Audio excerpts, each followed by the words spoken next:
Okay, so welcome everyone to today's social system mapping OnRamp session for September 11th, 2023. Your hosts today, as usual, are me, Christine Capra, co-founder of sumApp and Greater Than the Sum, and Kara Martiner, our producer at Greater Than the Sum. And for our agenda today, we're going to do chat intros of all of us in a moment.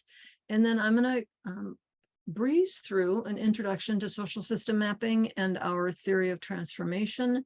This OnRamp session is really designed for, it's meant to really be for people for whom social system mapping is a brand new thing and who have even never seen a social system map. So if that's you, this session is for you, and don't feel like there's any questions that are too dumb, or that if there's something you need to know that it should be come after something else. So your needs are our priority. So please chime in whenever you need something, feel confused by something somebody said, whatever.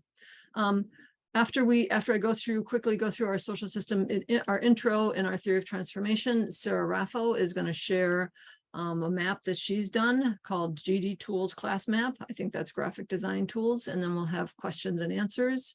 And then for those of you who are new to this context, we have a semi-formally structured hour. And at the top of the hour, if you need to jump off, which most people generally do, we will have a little closing ritual and say goodbye to you, but we will stick around. I will stick around, and I don't know, Sarah, if you are able to stick around or not, but and I can't see you because you're down, because I'm showing my screen and you're further down, but so you can chime in if you want to. But at any rate, I will stick around, and somebody else will probably stick around for if you have more questions, things that didn't get answered, or more thoughts you'd like to share, or just any kind of informal conversation. The second half hour is just sort of a spillover space for informal continuing or changing direction, whatever. So that's our agenda. Let's go ahead and do our intros and chat. So let's start with your name, pronoun, and location. I'm going to stop sharing my screen so that I can see you all better and look at the chat. And let's have, again, name, pronoun, location.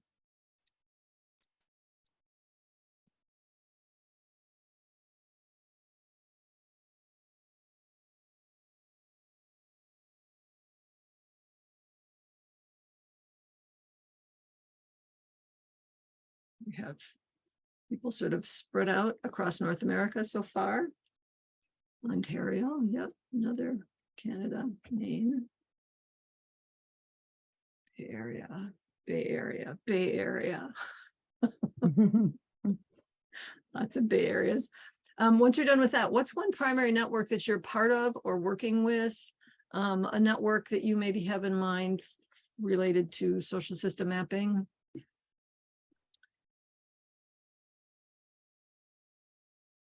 Elders in Portugal. So that's a big jump.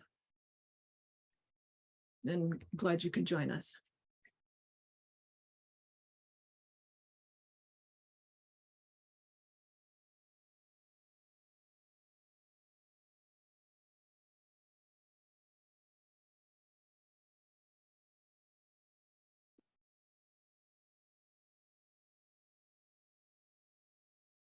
And I see you'll communicate with us on chat, maybe primarily, which is great.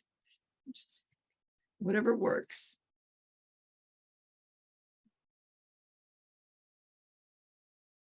Glad you're here too. Okay, so one of the great things about this little bit of the chat is just to be able to see all the really valuable, important system changing work that people are working on, and to take a moment to appreciate everyone's work, everyone's intentions, and appreciate that you're here with us to share learning and share your experience. And yeah, Wonderful. Glad to have you home.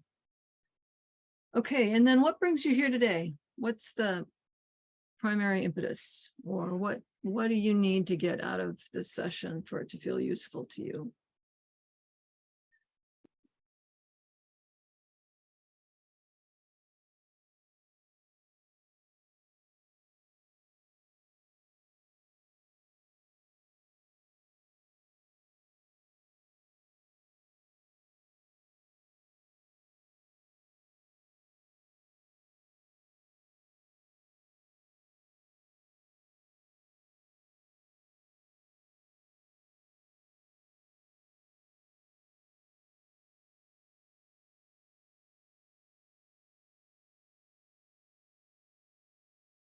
Okay. I'm especially interested in what Holm and Helder need today. But I'm going to jump in and we'll keep an eye on the chat and see if there's anything that comes up in the chat from those two, from you two, that we can help with. What in-house sources pivotal for elder care and wellness? Cool, interesting. We'll see. And then interinstitutional perspective about integration. Okay, well, let's jump through what we're going to jump through and then come back to those two questions at the end and see if what we've talked about has helped, or if there's any more unpacking we could do for you two. Okay, so I'm going to go ahead and share my screen again. And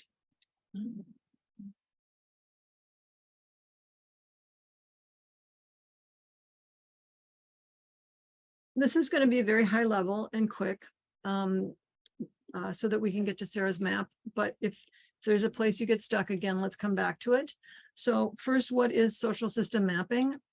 Well, I like to say that social system mapping is a mashup of a social network map, an asset map, a concept map, a system map, a stakeholder map. So all of these maps together dimensions from all these maps can show up in a social system map. The foundation of a social system map, though, is the relationships. So we start with the relationships amongst the people or the actors in the network, be they people or organizations, and then we add these other layers into it. So visually, it looks a lot like any of those kinds of maps. You'll see dots and lines. So you might look at it and think, yeah, I know what this is. I've got this.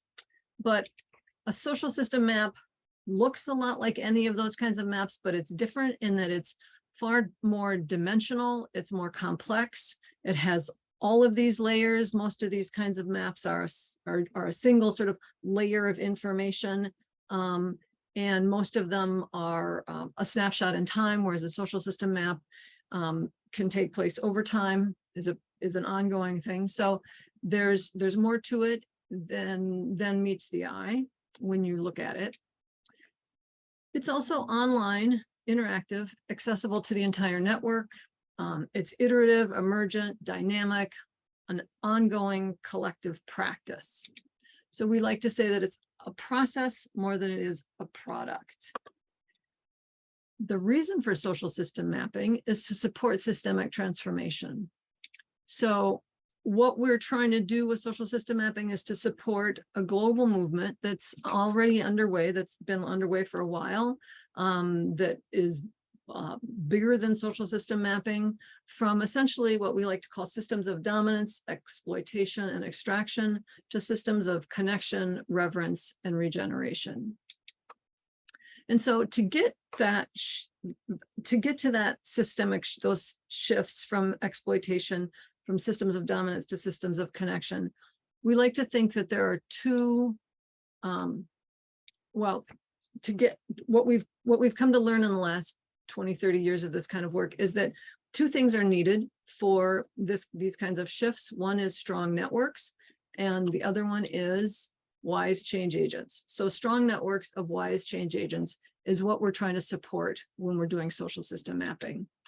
And so when we talk about that, we realize there's essentially two fundamental shifts that we're talking about. One is a relational shift in terms of going from being essentially a separate self, kind of understanding of ourselves, to a more porous, a more aware of multiple perspectives, and a more independent or interdependent and connected interbeing kind of a self. The other part of this this transformation requiring wise change agents, we talk about as a cognitive shift, going from understanding how change happens and understanding how to how to make things happen, going from understanding that from a mechanistic worldview, from sort of thinking of everything as, you know, cogs in a wheel, and if you do this, then that will happen, a sort of a direct approach to change, to a more dimensional, more interconnected, more complex living or complex systems worldview. So these are the two shifts that we're trying to create with social system mapping, both a relational shift and a mindset shift. And you could say, well, really, these two shifts are essentially the same thing. And they really are. They're all about understanding relationships between not only beings, but ideas and actions and agendas and strategies, etc. But so there's a lot of overlap between these two shifts. But if we just look at it from one angle, if we just look, so if we say this is the shift that we're talking, this is the transformation that we're talking about, and we're always only looking at it from this angle, say this orange circular angle, this looking at it from this direction eclipses other true parts of this transformation. And so we need to be looking at them both repeatedly and then as one. So if we're looking at the relational change and we're working on developing trust and belonging amongst people, that enhances and strengthens our willingness to get out of our comfort zones and our ability to handle the unknown or handle more cognitive overwhelm, etc., that comes with a living systems perspective. So this one's the relational shift supports the cognitive shift. And then when we look at things from the cognitive shift perspective, that actually helps us understand how important and why it's important that we do the relational shift. So we need to be looking at both shifts back and forth, and as they influence each other, they're changing. Both of the angles that we're looking at any particular social system is changing. And so we need to keep looking from both angles repeatedly over and over so that we're always staying aware of reality on the ground. So we like to say that a social system map can support both of these shifts. So Sarah, you can see I found a way to use this slide, which I'll come back to in a moment. So putting this all together, this is our I'm going to walk through quickly our theory of transformation, and I'm going to say a little bit more about that when I'm done, how today is relevant to that. But we start with, let's say we start with a group of people who they may be coordinated, they might not be, they might already be aware of each other, they might not be aware of each other, but they have something in common, and that something is usually about a way, a goal that they have, or a purpose that they share, whether they know it or not, that has to do with improving something about the world, making some kind of system better, more humane, more livable. So they have some, whether they're framing it this way in their own minds or not, doesn't really matter, but they have some sort of a system shift in their mind that they have in common. And some of the people in the network they're not necessarily a network yet, but people in this with this commonality will start to realize that if they were connected with other people who had this same purpose, or if they were more shared resources more, or shared their learning more, if they work together more, that their impact that they're trying to have would ripple out further into the world and they would have a greater impact. So they start to get this concept of how can we be more together. And then some group of people from this people will choose to take on some responsibility to actually create the network that they think would further their purposes. So this might be staff of a foundation who decide they want to fund a network. It might just be people on the ground who decide to take on responsibility voluntarily simply because they feel so passionate about their goals. But at any rate, some subset of people will start to come together. And so this little orange bit here, this indicates in this graphic relationship. So they start to build relationship amongst themselves, start to think about how could we do this? What would this take? And out of that, they start to work with the people on the ground or the other people with this shared purpose to find out, look for who's out there, start to bring them together, start to have convening, start to imagine what's possible. So they do relationship building throughout the network. Eventually, these people who have chosen to take on responsibility for the overall development of the network realize that there's a lot about the network or the people on the ground that they don't know, that they can't see just by looking at it. Things like who's already working with who's working on what strategies, who has what skills, who has what resources they could bring to the network, et cetera. So they start to imagine something like a social system map. They might not be aware of they might not have come across social system mapping, but they're thinking about the kinds of things that they're thinking about are the kinds of things that we put into a social system map. So that starts to be a thing that they're wanting to have and that they're thinking about. And if they're lucky, and if we're lucky, they come across social system mapping and they decide they want to create a social system map for their group. Now, in an ideal world, this group would develop the content of this map with everybody on the ground. They would all work together to sort of imagine together, what's the reality that we want to see in the map? What if we think of the concept that, what the questions that we ask are what creates our world, then what are the appropriate questions to ask that will help us create the world that we want to live in? In an ideal world, that's how that would work. And sometimes it works sort of like that. But the truth is, most of the time, these people on the ground, the people that you would want to include in this design process are already overstretched. They're the people that everybody goes to for everything. And so they don't have a lot of spare capacity. Sometimes it's also the case that these people on the ground have really good reasons for being suspicious of data gathering and how data can be used or of how maps are used. And so they might not be super inspired to work on something like a social system map for those reasons. And they might also feel like, okay, here we've got yet another, technological platform that's, promising to solve all our problems for us. And we've seen this before, and, who wants to get into that again? So for whatever reasons, simply capacity, interest, concern, some suspiciousness. Sometimes it's often hard to get many of these people on the ground to be part of a design process. So rather than worry about that too much and try to convince them that this isn't what they're concerned about, or try to make something happen that isn't ready to happen, what we do is say, just go ahead and get started with what you can. You do the best you can. So maybe a person or two will help with this process. Maybe it's one person sometimes, whatever, just that person's job is to do the best they can to make something that begins to represent the network and what is important in the network. So they design a survey. The survey data, the people on the ground submit data into the sumApp survey, and that creates the map.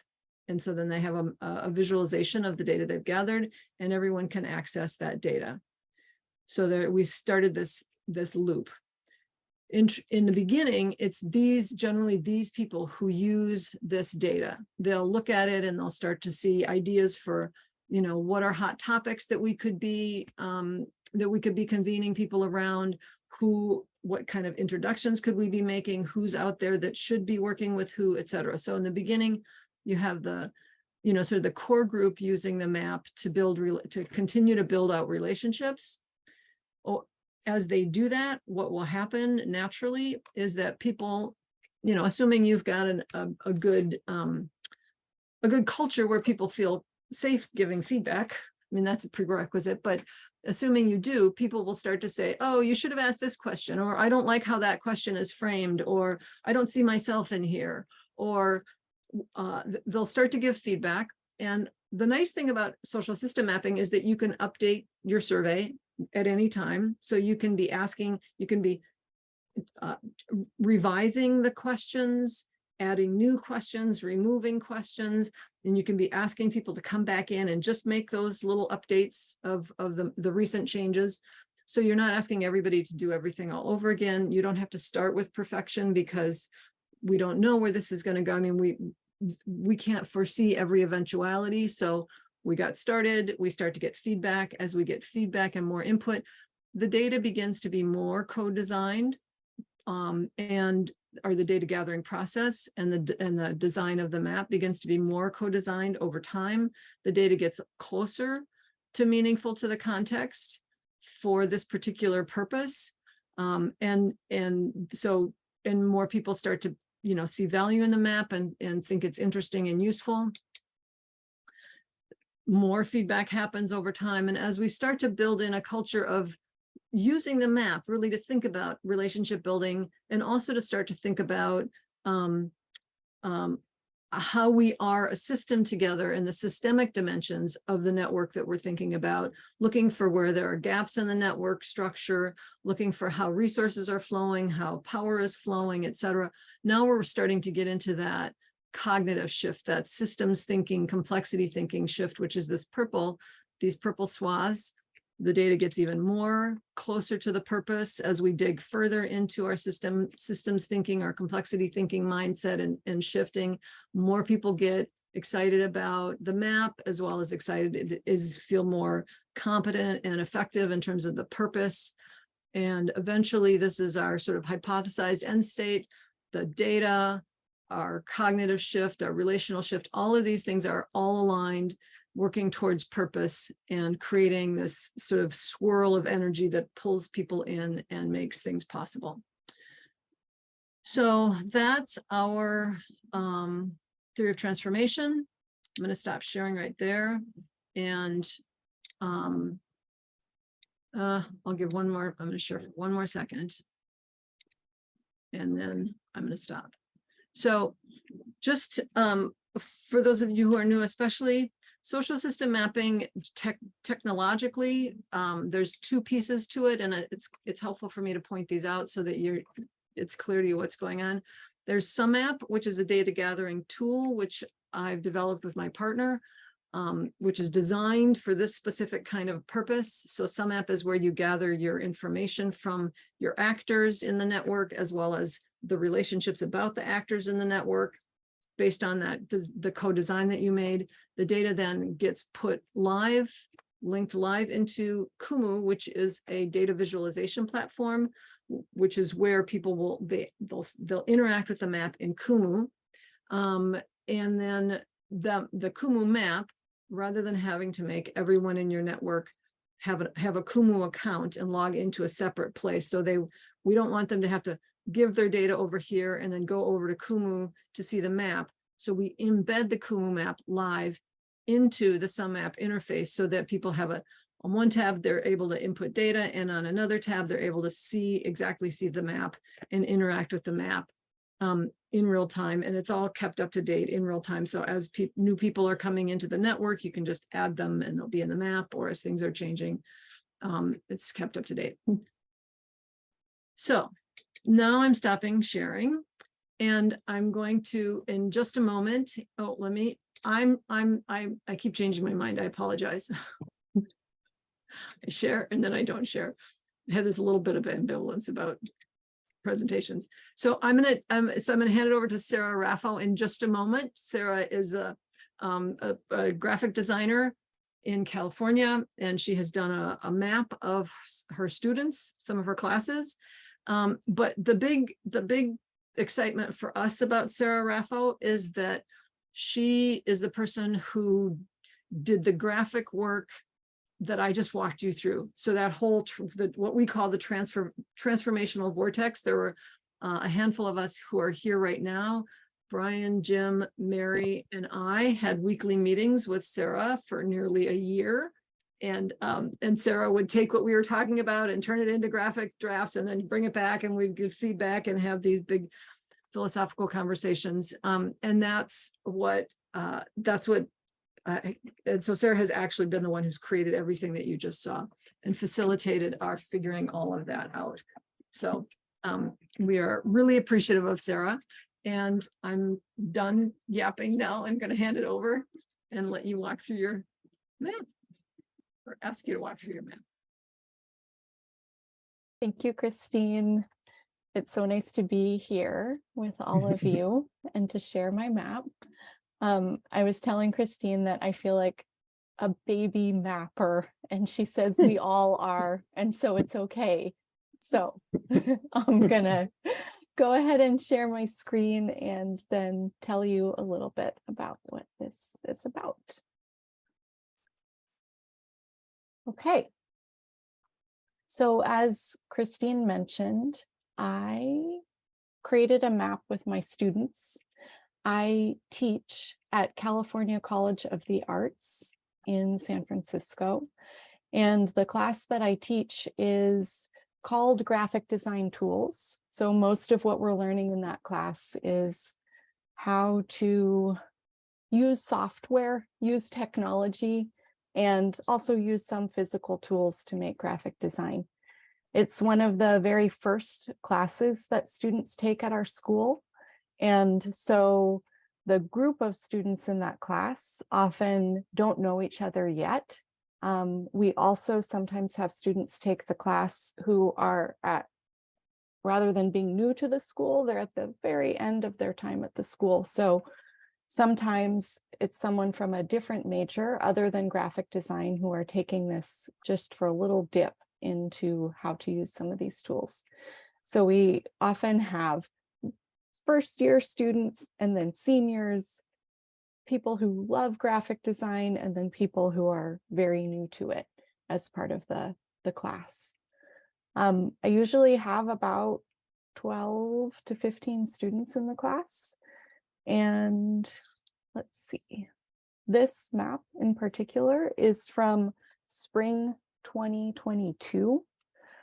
And I think that's maybe most of what you need to know about the people in the map. I also have a teaching assistant who's part of the map. So both my teaching assistant and myself are included in this. And the reason that I decided to make a map with my class, the first reason was that I usually do a survey with my students. So early on when I started teaching this class, I would ask the students to let me know what familiarity they already had with the tools. I would ask them a little bit about the name that they prefer to go by. We have a very international student population, and often the name that they want to go by in class is different than the name that is on their official records. We're also a creative community of people who sometimes are also sort of working out their identity, maybe not even in terms of English language, but maybe they've changed their name or their gender expression recently. And so there may be changes there that they want to share with me. I also ask them to share their pronouns, so that's often part of that. And so in the past, that survey that I did was just for me. So I would send them like a Google form, they would fill it out, I would look over the information and I would use it in thinking about how I taught the students. One thing I was starting to learn is that students really wanted that to be more visible. They wanted to know each other's Instagram handles. They wanted to, they were curious about who was in the class. And so I was starting to think about making a more public survey for the students, maybe through using Google Slides or something like that. And then I started working with Christine and Mary and Brian and Jim, and I realized that in order to work on all of those graphics, I wanted to understand mapping better. I didn't want to just read about it. I wanted to actually learn by doing. And so one of the primary reasons I made this map was just to understand what all of this was about. Even if it wasn't a huge value to the students, it would be valuable to me, so that I could think more deeply about what we were doing. Okay, let's see. I'm looking at my notes here, because I feel like there's a lot here. In terms of the technology behind the map, the people making this, I've done just about everything. Mary supported me a little bit with some of the questions that I had. Also, Christine and Tim have also supported me when I had questions about making the map. And I think some of the interesting things about this map, let's see. So when I look at this map, one of the first things that stands out to me is this map, we made it on the first. Are you sharing what you think you're sharing? There's just a picture of 3 people on the map. Oh, No, No, Jim, I can see them. I can see the Kumu interface. I Interact. see the whole map. yeah, should I? Let's see. no. Strange. Sarah, you're fine, I think. You're good. You're good. Okay. Thank you. Wow, that was going to be a fun picture. Sorry. That's okay. Now we're all on board. Okay. Okay. Mhm. So when I look at this map, one of the things that's especially interesting is how connected everyone is on it. And we started this map on the first day of class. There were very few connections, and we updated it a couple times throughout the semester. The connection types are kind of like, have you met? Did you work on a project together? Are you friends? And so by the end of the semester, people were very connected. And if I think about that, some of that is a reflection of teaching practices that I have been trying with my students for many years, but have never really had a visible form to them. So I really believe, especially because in this class, we're doing so much that's just technology, where we're very focused on our individual laptop screens and we're not really interacting with each other, because that is the sort of curriculum in the class. I really believe in bringing a lot of social community structure to the class, so students don't think that creative work just involves them staring at a laptop. And so some of the things we had already been doing is a lot of small group projects, a lot of kind of randomly assigning pairs. So I'll have students work with someone new in the class, and they can't choose the friend who's sitting next to them. They randomly get assigned to someone else to work with, or reshuffling the students to make group projects. And so I think that kind of work of making sure that everyone in the class has had the chance to work with someone else, I see that in the map because of how connected people are. It also reminds me of something someone once told me about teaching, which is that you can look at a class as a unique group of people who are together for 15 weeks. And then at the end of that, it disappears. That group is just unique to that period of time. And there's sort of a preciousness to the fact that we will never be in the same configuration again. And that has always also made me want to try to connect students more in this class and make sure that they get to know each other. I think some other things I notice about this map are things that I did not really think about highlighting in my students before, or giving them the opportunity to share. For example, having them share the languages that they speak. Because we're such an international community, often that is, it's invisible. And in fact, it gets sort of pushed aside because most people are speaking English all the time. We kind of miss out on the diversity of languages within the school. And that was something I was able to put in the map. And then I guess the other thing that I've noticed is that I use the map maybe more than I did my surveys to try to look at which tools students are comfortable using and to reference those tools as I'm teaching. So I might look back and understand that a student is, for example, more comfortable in Figma. And when I cover that in the class, I might go back and call on them and ask them to share maybe a project that they've done in that as we learn it in the class, because there are very different skill levels in this class as well, and different kinds of software. And then let's see, I think the other thing that I feel like this map shows is the value that I hope the students put on curiosity, especially curiosity in each other, and also that as a value that I want to have show up in my class itself, that we're going to be curious about each other all the time. We're going to be asking each other opening questions. We're going to want to get to know each other as part of the class. And that curiosity about each other, I think a map as a whole sort of represents that for me.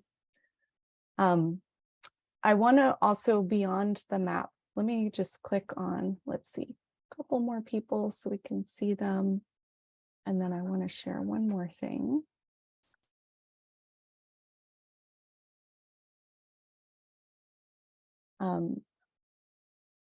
So asking students what city they called home, that was interesting for me. And interesting to think about trying to figure out how to phrase that question rather than asking someone where they're from, thinking about what home means to them.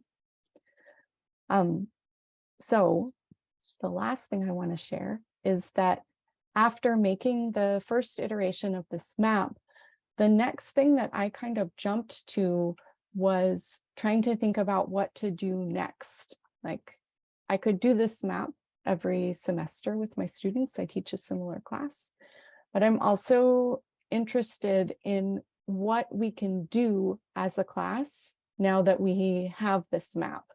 And so the first thing that I thought about doing, I'm showing you kind of a sketch of this activity that I created, but then actually didn't run. I haven't run with my class yet. So I got really excited after I made my first map with the students, and I started thinking about how I might be able to make a project that is more tangible or kind of visible with the students. And one thing I love to do with students is to make books. And so I was thinking about, what if the students made a book together that contained kind of all the different types of knowledge that exist in the class. And so I created this process where they were going to interview each other, they were going to collect all this information, they were going to make a book with all the answers, they were going to sort that information and map it, and then also create a kind of zine or a small booklet about how to do one of the specialized skills or one of the unique things that they're able to do and that they discovered based on this mapping process. And then they would share that back with everyone at the school by making multiple copies of a zine and sharing it. And I think when I look back at this activity, it contains sort of things that I know I'm interested in. Like, I really like sort of the idea of a how-to book, but that the how-to could be something that is a little unexpected. So I often do like this little book making project with students where they make this tiny how-to book. This student made a book that was how to get excited over every dog you see. I have one here from a student that was about how to stay awake in class. So that kind of how to, and that knowledge that is really unique to a person rather than knowledge that we expect to see in a curriculum is interesting to me. I'm also really interested in making books that contain, like this is a class book that has different sections for each student. The idea of a book being a way to contain multiple people sort of between its covers, knowledge from lots of people combined together and bound together, is maybe a little bit like a map in a way that everyone is connected together in a book. I think what I have realized as I look back at this activity was it felt a little bit like me collecting a lot of things, but not necessarily helping to change what happens in the class. It feels a little bit like a data collection project in a way, rather than a social change project. And so what I've been thinking about this semester is how my map might support the community agreements in my class. So maybe this is an activity that many of you have done, but on the first day of class, the students, we all work together to figure out our community agreements for our group. And it's a really, I feel like it's a high point in the class that happens on the first day. So the students think about what would make a respectful, energetic environment for them. And these are the ones from this semester. The yellow Post-its are the things the students came up with. And then we sorted those into kind of themes and came up with things like, we are open to help, both asking for it and receiving it from each other. We are good listeners when others are speaking. We communicate openly and critique politely. This semester, the students were really interested in quietness versus loudness. And so they decided we value quiet and sound. We make clear and inclusive opportunities for both. So they're so invested in these agreements, and we reference them throughout the semester. If something comes up or if we're structuring a conversation, I'll refer back to them. But the question that's on my mind right now is, how could I take these agreements, which they represent our class community, and is there a way that I could use mapping to reinforce these agreements, which came organically from the class, versus trying to sort of impose a type of, I don't know, outcome on the map based on what I'm interested in making. So that's the question on my mind right now. And I think that's all I have to share, but I'm very happy to answer questions or show other things again. Thanks for that, Sarah. That was really great. So let's open it up to questions. We'll have about 10 minutes for that. And I just want to remind us all to prioritize the new people's questions. And so let's just not have no questions from anybody who's not brand new, but absolutely, but just take a pause in between and see if something new has come up for people who might feel less comfortable just jumping in and voicing things in this space because they're not familiar with us yet. So want to just see, and Helder, I noticed that you unmuted and don't feel obliged to say something, but I just wanted to see if you had something you wanted to ask, if you were ready to do that, or I'll wait. So it's up to you if you want to step in here or not.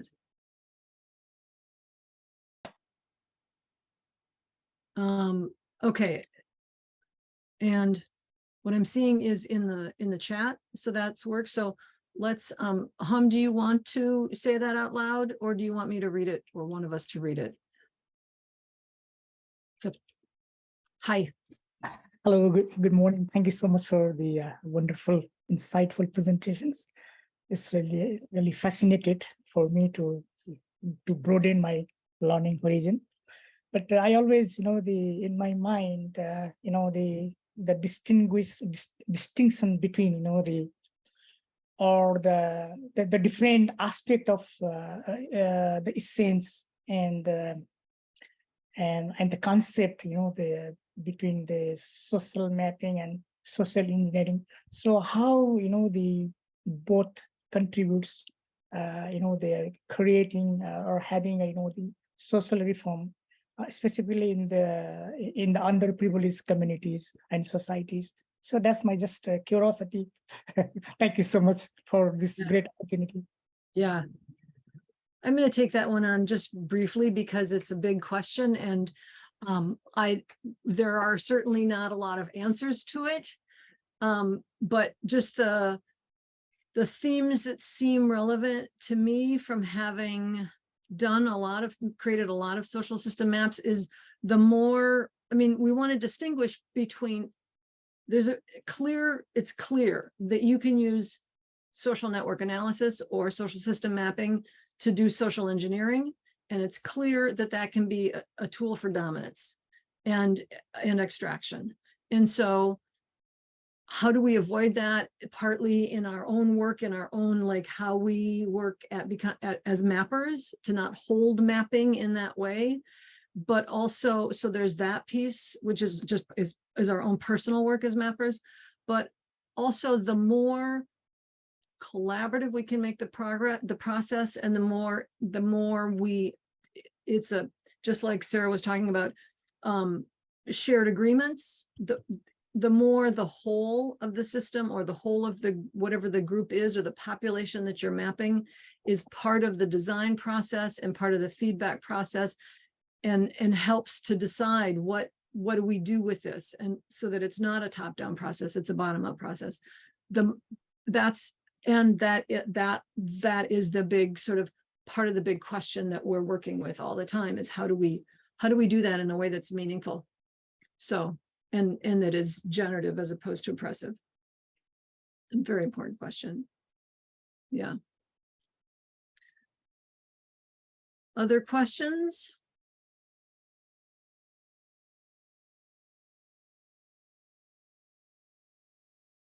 Christine, just to comment on what you just said, might another aspect be that if the group holds as an intention that systems of dominance won't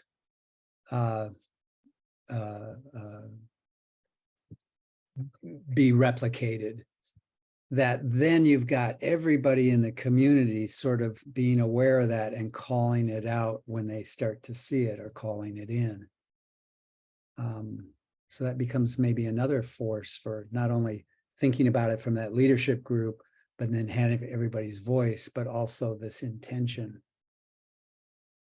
Yep.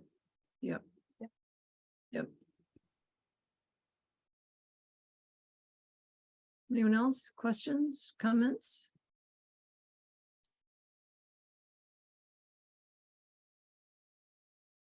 It was good for me to see a small population, so to speak, and what was possible. You would think with such a small group, we know everyone, or sort of we know each other, which isn't true with a class, but it just brought more possibility within a smaller group, or it was, I don't know how to articulate that.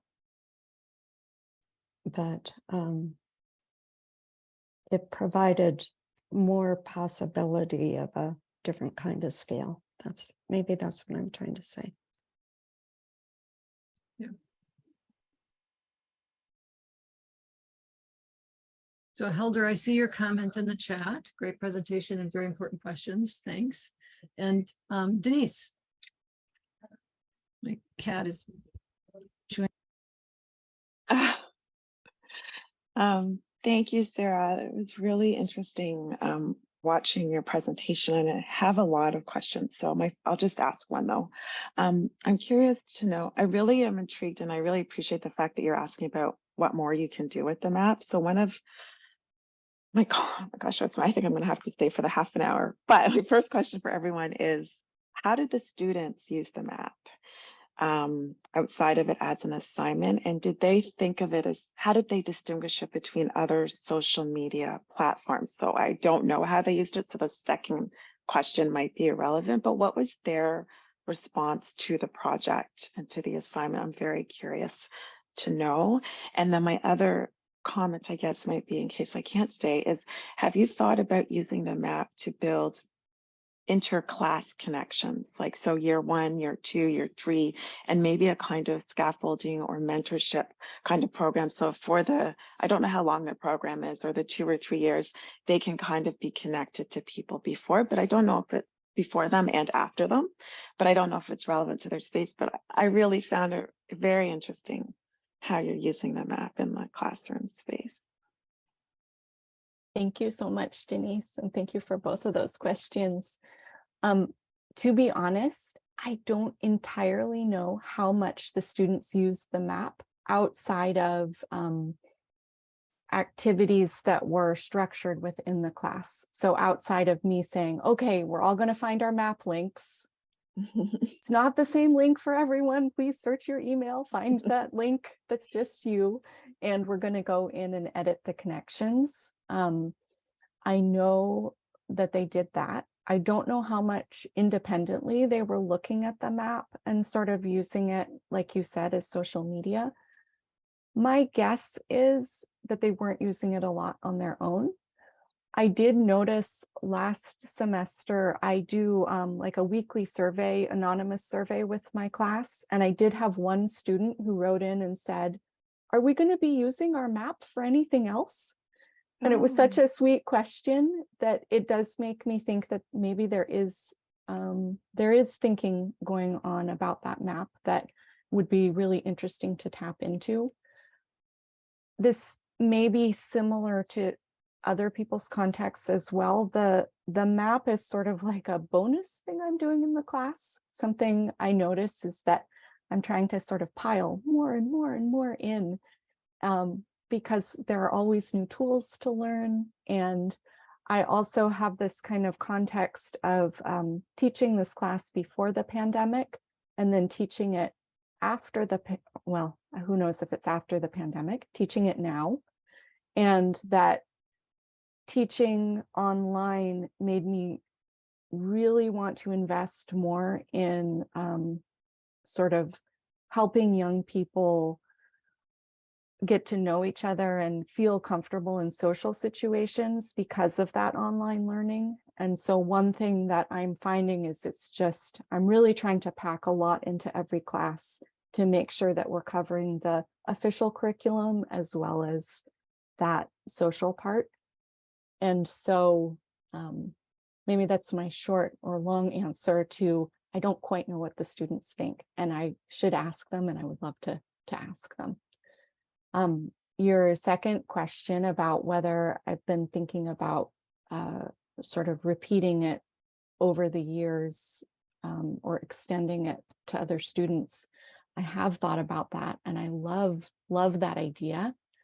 I think it would be so interesting to see how students connect with each other, like who they know. Like one of the things I think about is when we're in class together, it feels like the world is everything within our walls. And yet there is so much that is outside of that small classroom. And one of the things is the way that students are connected with each other. Older, younger students in different majors. There's a lot of kind of assumptions that I think teachers make about the kind of blank slate of a class. And this was part of my inspiration, was actually as a gardener who had recently inherited a garden that had lots of plants in it. And I was looking at that garden and thinking, I want to pull out all the plants and do the things I want to do. And then also thinking, actually, I want to value what is here and grow from there, and thinking about how a classroom in some ways is similar, that I think teachers feel such authority and kind of power to come in and say, this is what's going to happen. I'm going to fill you with knowledge, and then you're going to go forth with that knowledge, but trying to acknowledge what instead exists within the room. And I think the idea of having a map that goes across classes or across years would be super valuable. And I love that idea. Great. Yes. I would just say one thing too for yourself. It might be helpful to see how people, you sound like an amazing prof, first of all, but it sounds like you would get to know, like, why did you take my class? You know how many people were referring people based on like their experience from before as well. But that's great. Thank you. Thank you. Yeah. Great. So I'm going to have us just spend a moment with some, Rebecca's going to make some announcements about other things that we're doing. And then we'll do our mini closing ritual. And then again, once we're done with that, if you want to stick around, just don't jump off when everyone closes down. But go ahead, Rebecca. Thanks. So on the third Monday of the month, typically we have a deep dive session, and next Monday we'll be talking about, in light of our new survey platform, changes we might make to our survey. Then the first Mondays are sense-making Mondays. So October 2nd is the next sense-making opportunity. Again, the second Monday of next month will be another OnRamp session, and I find that I'm never too experienced to get that introduction. So I always enjoy those. Finally, we've just started quarterly community building sessions. And so anyone who's interested in meeting the people in the boxes here and elsewhere within our community of practice on a little bit more personal level, please mark that on your calendar. It's going to be October 30th, on that last Monday of that month. Christine, I turn it back to you.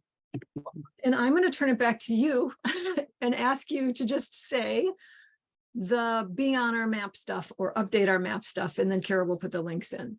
If you don't mind. Does that make sense? Or No. Okay, fine. But I'm all yours. I'm paying attention. You got my attention now. Okay. So this is part of announcements.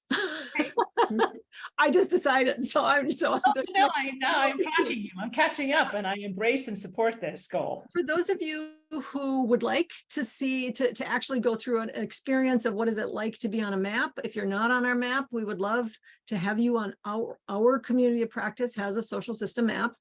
And so we invite you to put yourself on our map, just if only to see what it's like, but also because you might become part of our community, and it would be wonderful to have you on our map. And so Kara just put a link to that in the chat. And those of you who are on our map and who have not updated it recently, I'm going to encourage you to, which includes me all of a sudden, I haven't updated recently. So Kara's putting a link in the chat to getting your link so that you can go update the map. So invite you to either put yourselves on the map or update it. And so we'll add that to the announcements going forward. Thanks for doing the announcements, Rebecca. And so our quick ritual is we'll all unmute. I'm going to count down 3, 2, 1. When we get to 1, we just all give each other our love and our blessings and our appreciation for the day. And then as soon as that's done, feel free to jump off, and let's do 3, 2, 1. Thank you so much for Thank you. Thank you. Wonderful. everyone. Thanks all. Wonderful day. Bye. Bye. Okay.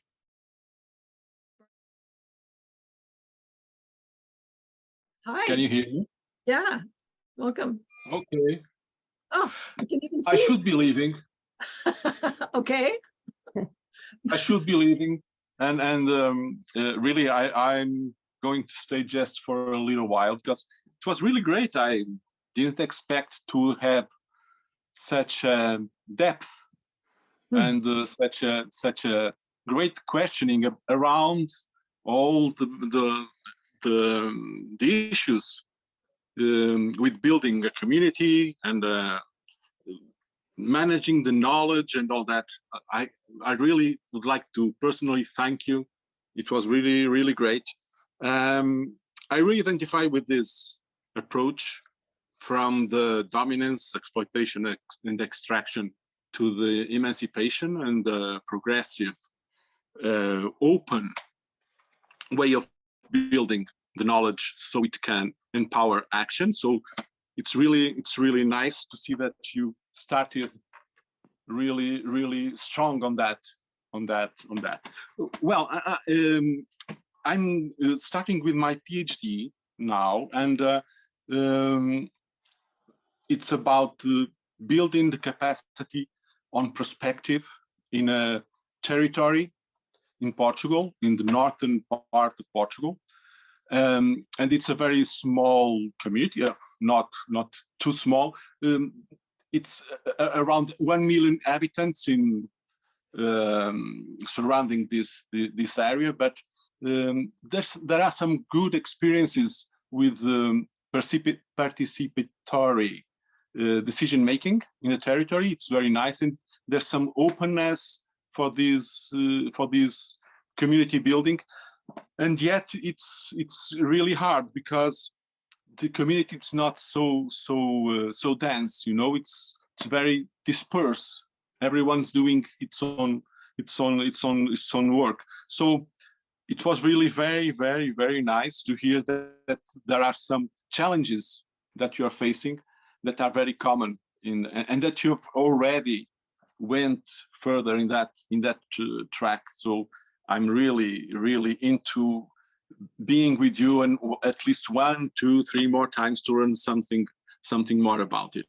So thank you very much. It was really great. And I really can't stay much longer. I'm already on something else on my agenda. But next time we'll meet, and I'd like to hear something a lot more interesting than.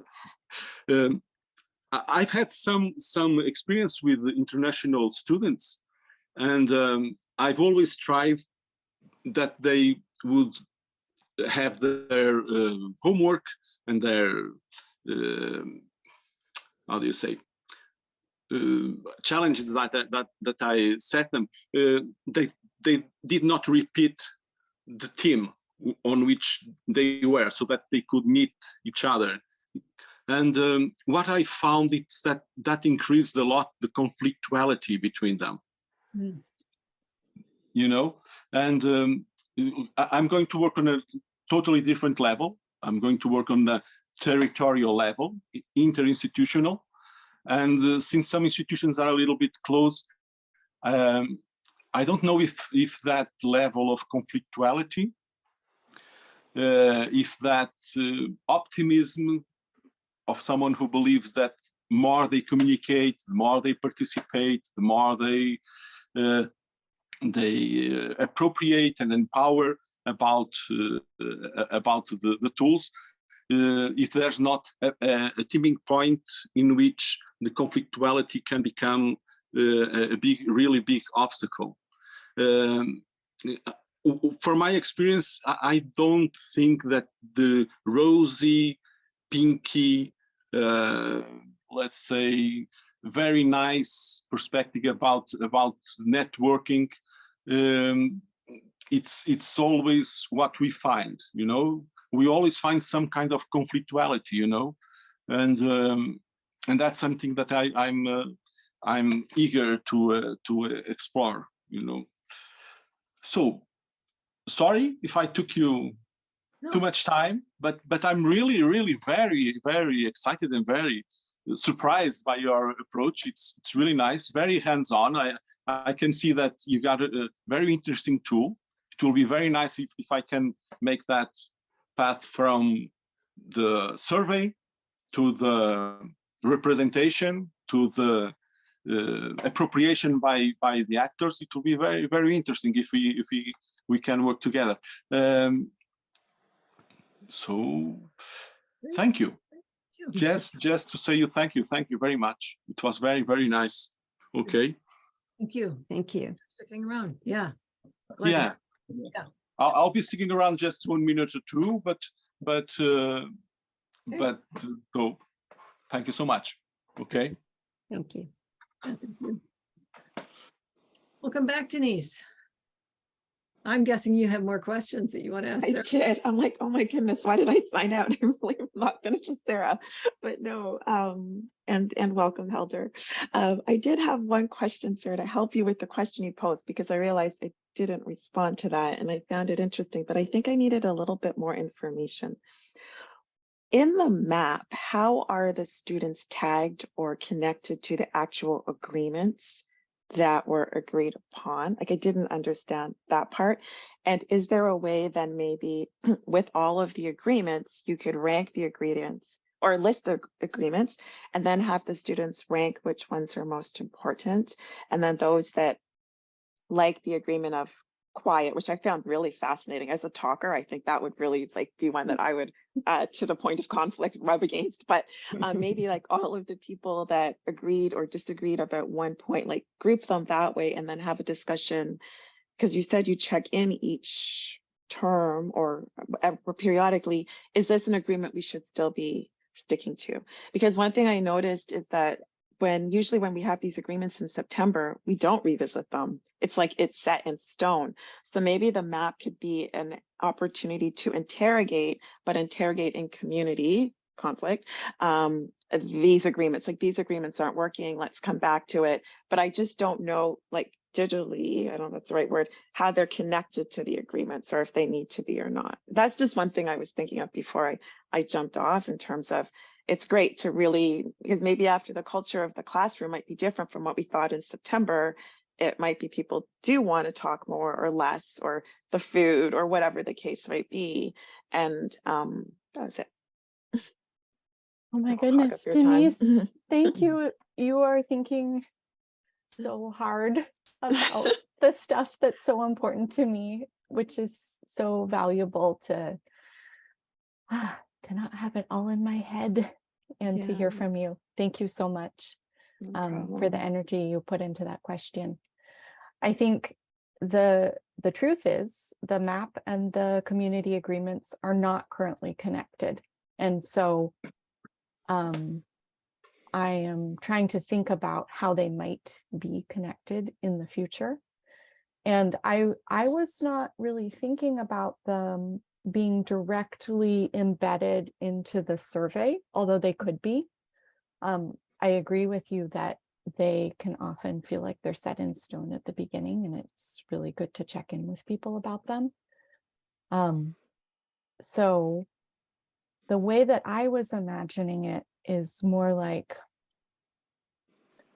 if one of our agreements was that we're going to have a chance to work with everyone in the class on a project, that we might put that question into the map and then periodically see if everyone has actually worked with everyone. Because right now it's very loose, most of my weaving of people together is by chance, basically. And I kind of look at that tangle of connections and think, yeah, that looks pretty connected, but I could be more sort of quantitative about, are people actually connecting? I think what I'm curious about is especially with what Helder was saying about how connecting it's not always a rosy picture. It could also be about difference and about conflict. I'm wondering, I actually have the students' written versions of the agreements, and this one was about being respectful of people, even if you disagree with them. So I'm trying to think of, how could a map, what can I ask, or what can we ask in a map in order to see if this is happening? And that's what I don't know how to do yet. I'm hoping that the map could be a tool to see if we are having different opinions and still respecting each other. And that might be too much to ask of the map, but that's what I'm kind of curious about, is maybe using the community agreements as a way to establish kind of values or interests or things that we want to track as a class, and then looking at what kind of map can we build that will show that that is happening or show that it's not happening. Does that That's make amazing. sense? Oh yeah, a lot. Okay. Yeah, Jim. Going backwards from that, it made me think that it would be quite a bit of a reveal if people were asked about, are you experiencing that lack of respect with this person or whatever? But you could just as an attribute say, how am I feeling, on a scale of 1 to 5 about the level of respect around disagreements? And that would be an interesting indicator of what you're saying. Back one more step. I just loving the fact that when you generated these community agreements, that your immediate reaction was, this is from the class. How could I embed that in the map? And it takes it along that step that Christine was talking about how can you quickly get a group of people to own the map? You conceived of the map. It was slightly top down. You said, we're going to do this thing. I'm the teacher. And then, it's their input. Yeah. But now you have this whole body of information about they really created it. How can you build it in the map? And then Denise's ideas about how you might do that are interesting. And I'd love to see where that goes. And then the third thing was a question to you about so I don't know what the relationship question was. It was just a bunch of gray lines. And there's no filter on like, oh, the strength of relationship or whatever. It might have just been connection. And you've indicated maybe you want to see about activity. So there would be maybe relational questions about activity, how I'm acting with these people. But do you have some kind of an intention about what you would like to see relationally happen in the class? And is that something that you might map and see as it progresses over the semester?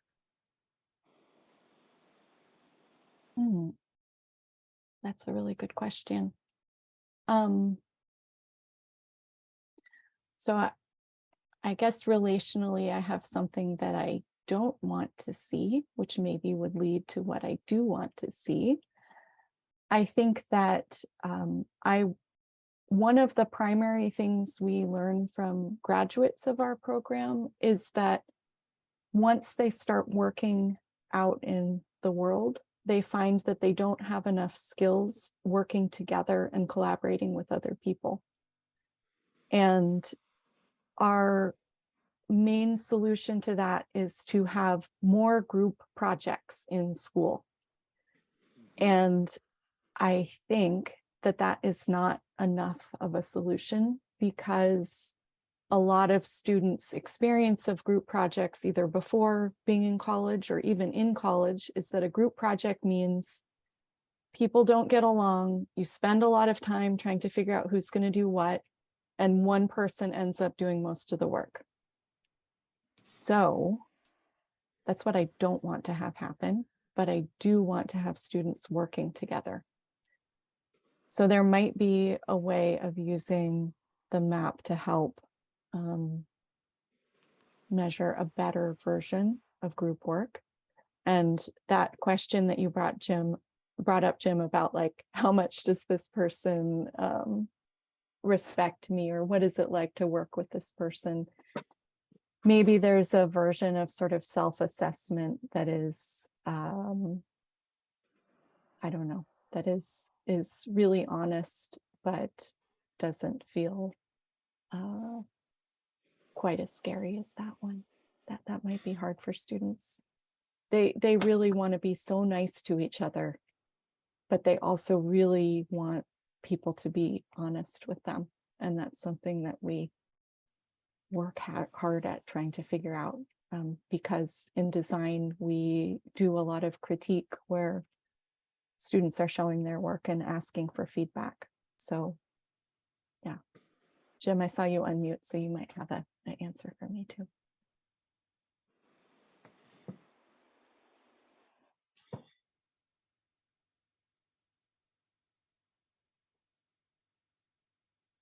Denise.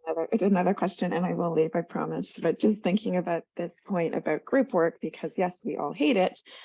Is there a section in your survey on skills and attributes? I guess the bigger question is there a way that the map could help you put together groups based on, and I don't know if this is right or wrong, I'm just throwing stuff out. So for instance, I like to write and document stuff and be detailed oriented, let's say, but somebody else might like to talk, or somebody else might like to, are there several components that would make up an ideal group? And I know this isn't really the real world. I'm just trying to think through that. Maybe if you know these 4 students like to do or have a strength in this skill set that would help, and I don't know what they would be, help the group function, it might help you as the teacher put groups together. Or do you normally, like, what has been your criteria for putting groups together? Do they self-select? Like, I'm just trying to think of, because that's a question you could ask, kind of like, what are your skills, right? Depending on what it is, and then maybe based on that information. But I'm not certain, because the group work is that forever conundrum on how to get people to get along, and it's really hard. It's beyond the 4 years in college. That's such a great idea. I love using the map for that, because I think I do that on a more intuitive level, and I'm not sure I really trust my intuition with this, because it's riddled with other things. I do, when the students work together in teams, more on a conversational level, like they'll always meet with the same small group, even if they're working on individual projects, and they'll do that for about 3 weeks, and then I'll switch teams. And my process is, as I get to know the students more, to be like, okay, this person has a little bit of trouble sharing, so I'm going to put someone in the group who helps bring out other people. You know, this person is really new to the tools and feels a little unsure. You know, this person seems like they're just positive about everything, and maybe, you know, I kind of put people together in that way. But I think it would be interesting to ask questions through the map and use that. I love that idea. I think that would be really an excellent way to back up the intuition with actual information. And I also think there are some questions I asked the students on the first day about how, you know, do they like to sit in the studio and work, or do they like to work alone in their room, or do they like the beginning of the creative process or the end of the creative process? And they're really curious about thinking about those things, because I think a lot of the time people aren't asking them about who they are as people making things. And so I think that the map could be a nice extension of some of that. I like that idea.